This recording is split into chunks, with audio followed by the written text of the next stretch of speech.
இதோட நான் சொன்னதெல்லாம் ஞாபகம் வச்சுக்கோ. உன் இஷ்டத்துக்கு ஏதாவது பண்ணி சொதப்பி விட்டுறாத.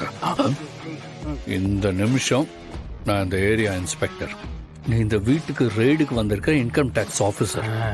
முதல்ல அதை நம்பு. நான் எப்படி நடிக்கணும்னு சொல்லி கொடுத்தேனோ அப்படியே மெயின்டைன் பண்ண. ஓகேண்ணே, அசத்திடுவோம். சார் என்ன சார் விஷயம்? எதுக்கு சார் போலீஸ் வந்து எங்க வீட்டு முன்னாடி நிக்குது?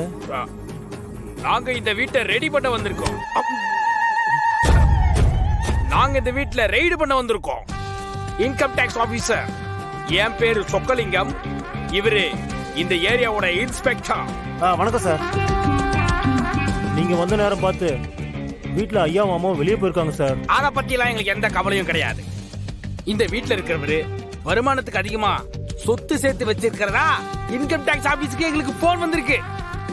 அதை வெரிஃபை பண்றதுக்காகவும் இந்த வீட்டுல ரெய்டு பண்றதுக்காகவும் நாங்க வந்திருக்கோம். சார் அம்மாவும் ஐயாவும் வெளியே போயிருக்காங்கன்னு சொல்றேன். யார் இருந்தாலும் இல்லைன்னாலும் இன்னைக்கு இந்த வீட்டுல ரெய்டு நடந்தே ஆகணும். இது கவர்மெண்ட் ஆர்டர். அப்படியா சார்? சரி சார், கொஞ்சம் இருங்க சார். நான் அம்மா கிட்டயும் ஐயா கிட்டயும் போன்ல ஒரு வார்த்தை சொல்லிட்டு வந்துடுறேன் சார். அண்ணா இந்தாங்க.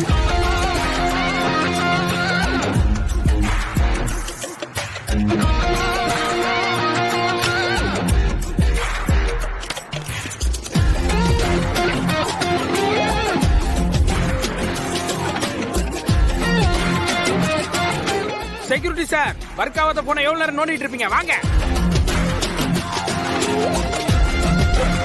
சார்.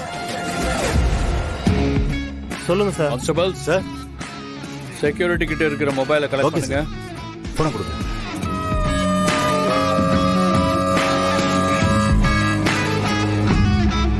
சார் வீட்டுல அம்மாவும் ஐயாவும் இல்லாத போது உங்களை வீட்டுக்குள்ள விட்டா என் வேலை போயிடும் சார்.